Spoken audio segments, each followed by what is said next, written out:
Imagine this. You walk into a room filled with noise, chatter, and energy. Half the people are trying to out-talk each other, their voices rising as if volume equals value.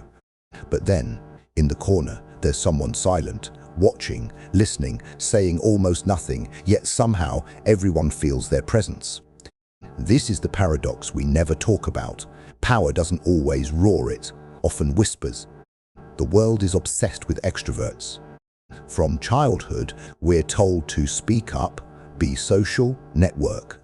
Schools reward participation, workplaces reward visibility, and politics rewards charisma.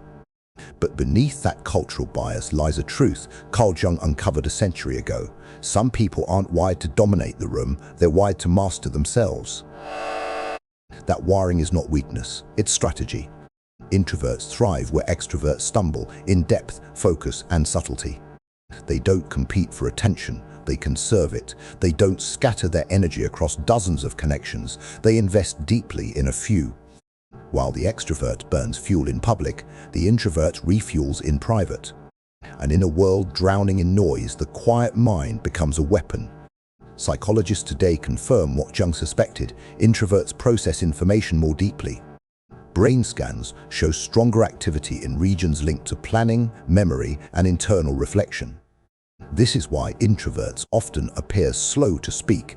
They're not shy, they're calculating. They measure their words like currency. And when they finally speak, it lands heavier than a flood of chatter. Think of historical figures like Albert Einstein, Abraham Lincoln, or Rosa Parks. None were loud in the conventional sense. They weren't extroverted showmen, they were quiet disruptors. Their strength wasn't in broadcasting, but in clarity, patience, and conviction. The kind of power that doesn't beg to be seen, but forces the world to notice. Introverts also have an underrated weapon: listening. While extroverts often race to speak, introverts observe the battlefield. They hear what's said, but more importantly, they detect what isn't said, the hesitation, the contradictions, the emotional currents. In negotiations, debates, and relationships, that awareness is leverage, because the one who listens longest usually controls the frame. But let's kill a myth. Being introverted is not the same as being socially anxious, shy, or weak. Shyness is fear.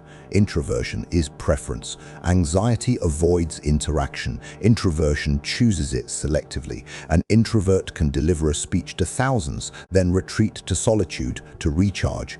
That retreat isn't withdrawal, it's strategy. And here's the Machiavellian twist. Introverts make excellent manipulators when needed. Why? Because they rarely reveal their hand. Their silence makes others project assumptions. People fill the gaps with their own imagination, often overestimating or underestimating the quiet figure in the room. And in both cases, the introvert holds control because mystery is power. Social media glorifies extroversion. Influencers, vloggers, endless streams of "look at me." Yet the most enduring influence often comes from thinkers, writers, and creators who operate in silence. The introvert's kingdom is not the stage, it's the workshop. It's the late-night desk, the journal, the unseen grind. While extroverts crave applause, introverts prepare the script that shapes the applause. There's also an economic truth. In business, introverts build empires by focusing obsessively on vision and detail. Bill Gates, Warren Buffett, Elon Musk, all known for their introverted tendencies, are not loud social butterflies. They're strategic obsessives. They don't waste time on endless meetings. They lock into problems until solutions appear. Their quiet nature isn't a barrier, it's an amplifier. And yet society punishes introverts. Schools mislabel them as disengaged. Workplaces misinterpret their silence as weakness. Even friendships sometimes misjudge them as aloof. But in reality, introverts simply refuse to spend energy on performance. Their silence is not emptiness, it's curation. They know their energy is finite, so they allocate it with precision. That's not a flaw, that's efficiency. So here's the hidden power. Introverts win by not playing the game. Extroverts think matters. They don't win the crowd, they win the mind. They don't dominate the spotlight, they control the shadows. And history proves again and again the shadows shape the stage. In this first part, you've seen how introverts harness silence, focus, and depth as tools of power. In the next part, we'll flip the lens. The extroverts, the masters of presence, momentum, and charisma. But before we move there, remember this: introverts don't need to be louder. They only need to understand the value of their quiet and weaponize it. Picture this: a crowded hall filled with chatter, people scrolling on phones, half interested and distracted. Suddenly, someone walks in, no announcement, no introduction, just presence. Heads turn, conversations shift, and the air itself changes. That is extroversion, the rare ability to bend atmosphere with nothing but energy. No words required, no tricks performed, just a raw force of presence. It is charisma before a single sentence leaves the mouth. Extroverts aren't simply talkative.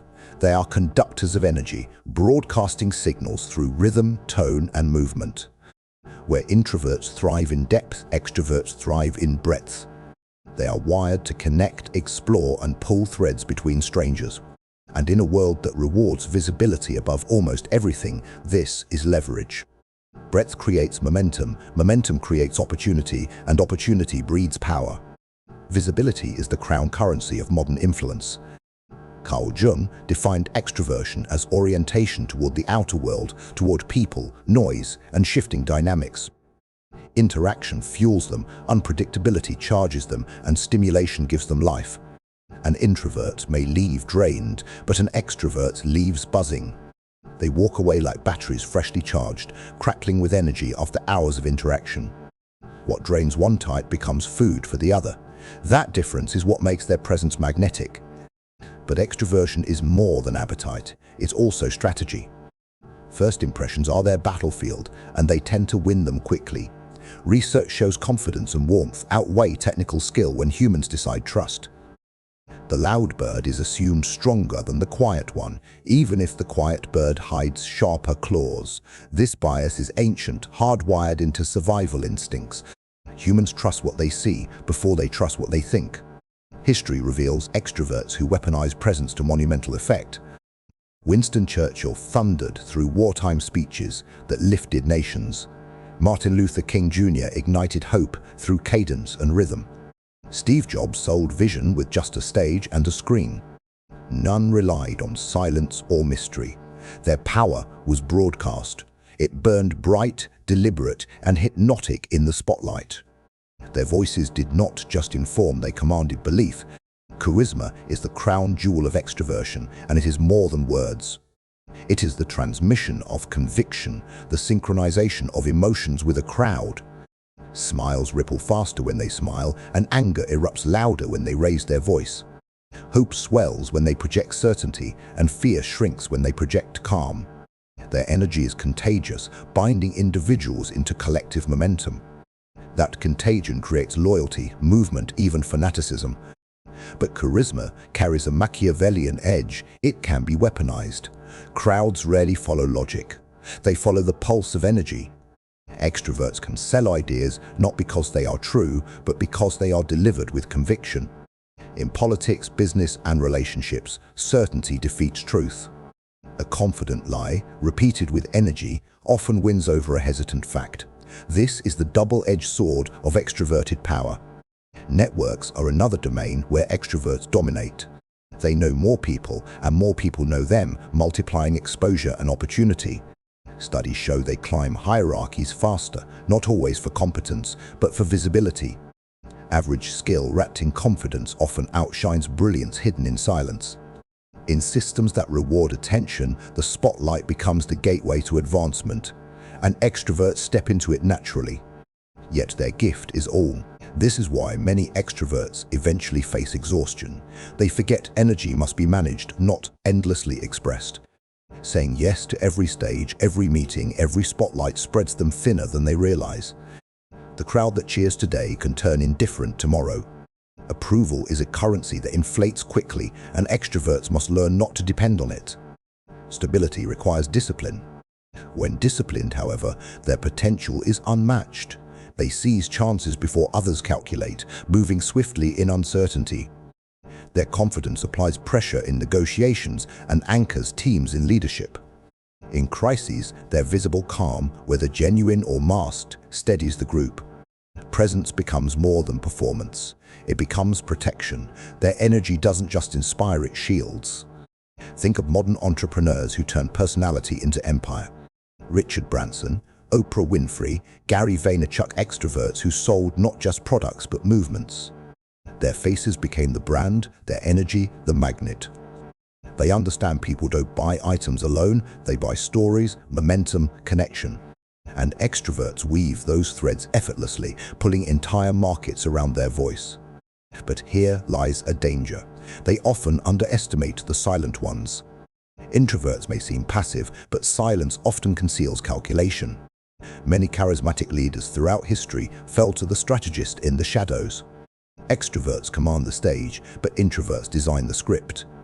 Visibility wins applause, but vision decides direction. Power shifts when one underestimates the other. In relationships, extroverts shine as social bridges. They introduce, mediate, connect, and thrive in group settings. But they can overwhelm quieter partners, mistaking silence for disengagement. What they miss is that introverts process more deeply than they reveal. This mismatch creates tension, but also balance when understood. Together, the two types complete the social circuit. Neurologically, extroverts process dopamine differently. Their brains crave novelty, stimulation, and risk. This makes them adventurous explorers, but also impulsive risk-takers. Their fire burns brightest in social and uncertain fields. This is why they dominate in sales, politics, and entertainment roles, demanding quick moves and social daring. Yet in solitude-driven crafts, their fire can sputter, restless, without external fuel. Still, the modern world tilts in their favor. Media rewards the visible, and extroverts are natural power brokers of perception. They don't just speak louder, they make people feel louder. They magnify emotions, amplify movements, and spread influence like wildfire. In a hyper-connected age, one viral clip can transform an extrovert into a cultural architect. But the hidden power of extroverts is not just noise, it is mobilization. Introverts may create the blueprint, but extroverts broadcast it to the world. One plants the seed, the other grows the forest. Revolutions, companies, and art movements thrive on this synergy. Without extroverts, ideas remain locked in silence. With them, ideas gain wings and take flight. The paradox is clear. Extroverts master the outer world, but risk losing their inner compass. Their gift is moving crowds, but their challenge is grounding themselves. Charisma without depth is a firework, brilliant but fleeting. The extrovert who learns depth becomes unstoppable. The one who disciplines their energy turns from star into sun. The difference is whether they chase applause or anchor purpose. And that is the lesson of part 2. Extroverts wield presence, charisma, and movement. They can ignite revolutions, bend rooms, and shift culture in an instant. But their greatest strength can betray them if it devolves into noise.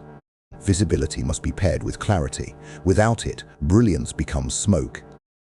We often frame life as a battle between opposites: introvert versus extrovert, silence versus noise, shadow versus spotlight. But human nature is rarely so clean, rarely so absolute. Between the extremes lies a spectrum, and on that spectrum lives the most adaptive type of all, the ambivert.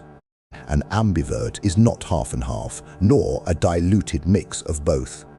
They are shapeshifters, adjusting to context, pulling silence when depth is needed, and broadcasting presence when energy is demanded. This fluidity is not compromise, it is leverage. It is the psychology of balance weaponized. Research shows ambiverts excel in fields that require persuasion, negotiation, and leadership.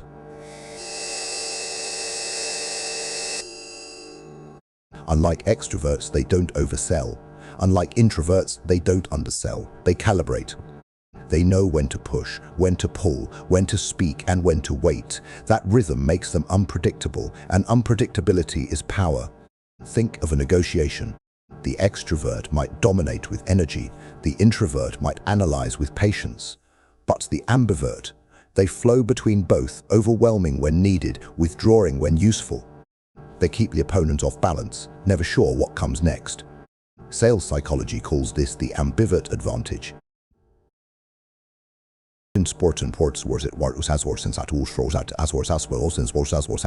Why? Because they avoid the extremes. They're enthusiastic without being overbearing, careful without being passive. Balance sells. Flexibility persuades. In leadership, ambiverts thrive because they read the room without being trapped by one style. They can ignite energy during crises, then retreat into thought when strategy requires silence. They build trust with extroverts through presence and respect with introverts through restraint. They move across camps like diplomats of personality. This adaptability also makes ambiverts socially dangerous in the best sense. They can blend into crowds unnoticed or rise above them as centerpieces. They don't get locked into one identity. That freedom makes them harder to manipulate, harder to predict, and harder to corner. But ambiversion is not always visible. Many people walk the earth unaware that they carry traits of both. They label themselves introvert or extrovert because culture loves boxes. Yet psychology proves most of us live in the spectrum, not the extremes. The middle is where majority rests, waiting to be claimed as strength. What makes ambiverts truly lethal is their ability to harness timing. An introvert may know when to stay silent, an extrovert may know when to broadcast, but an ambivert can do both in sequence. They can listen deeply, then strike loudly at the exact moment the room is ready. This is not just personality, it is strategy. The Roman general Scipio Africanus was known for patience, restraint, and sudden bursts of aggression. He fought like an introvert, planned like a thinker, then attacked like an extrovert when the enemy expected stillness. That is ambiversion applied to war. In relationships, ambiverts often hold advantage as well. They can connect widely when needed, yet also create depth with a chosen few.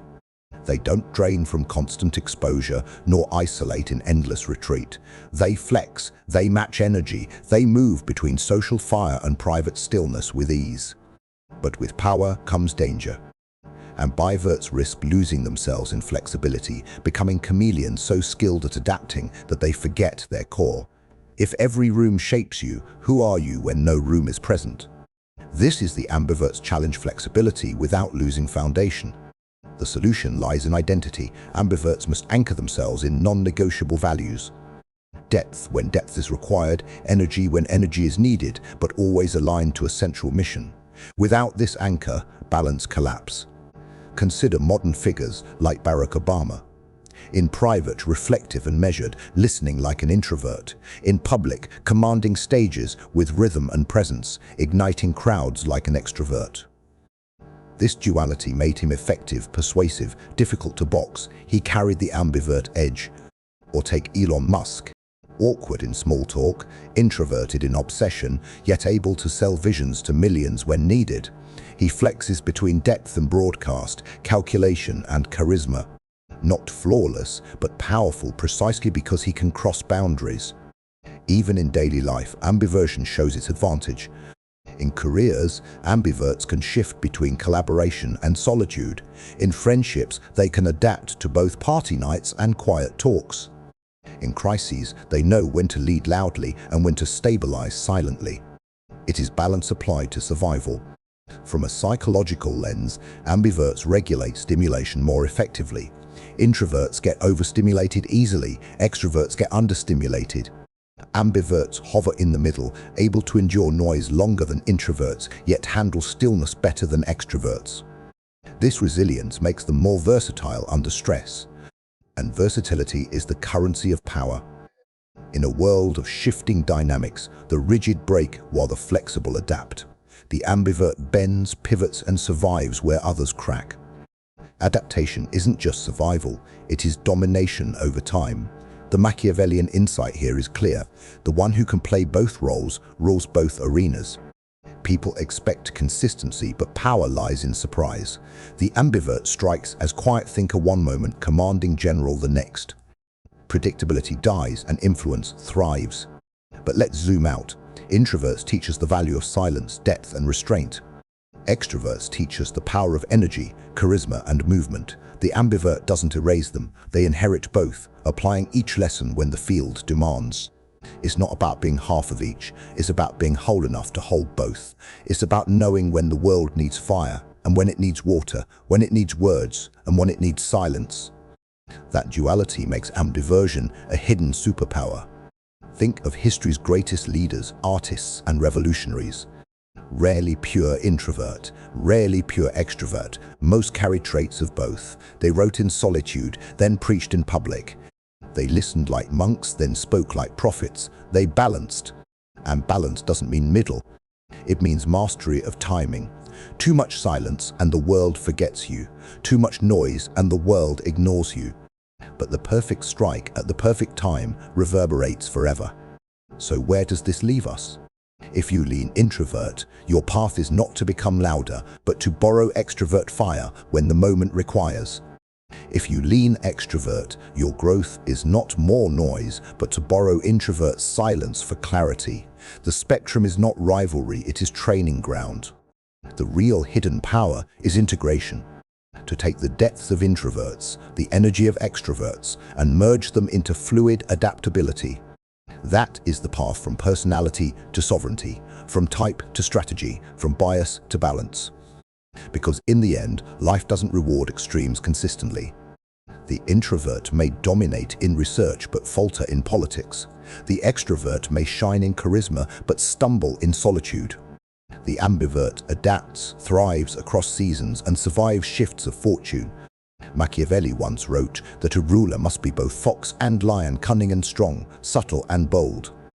This is the essence of ambiversion, not one masked but many, not locked into role but free to wear whichever gains advantage. That is the hidden edge of power. So here is the final truth. Introverts rule the mind, extroverts rule the crowd, but ambiverts rule the game. Because the game is not fixed, it changes every day, and the one who adapts wins. This is the psychology of balance, the fusion of silence and noise. The hidden middle ground where restraint meets presence. The edge where charisma gains depth and depth gains wings. And in that edge lives sovereignty, the power not to be boxed, not to be predictable, not to be trapped. The ambivert advantage is not compromise. It is the final evolution of personality into strategy.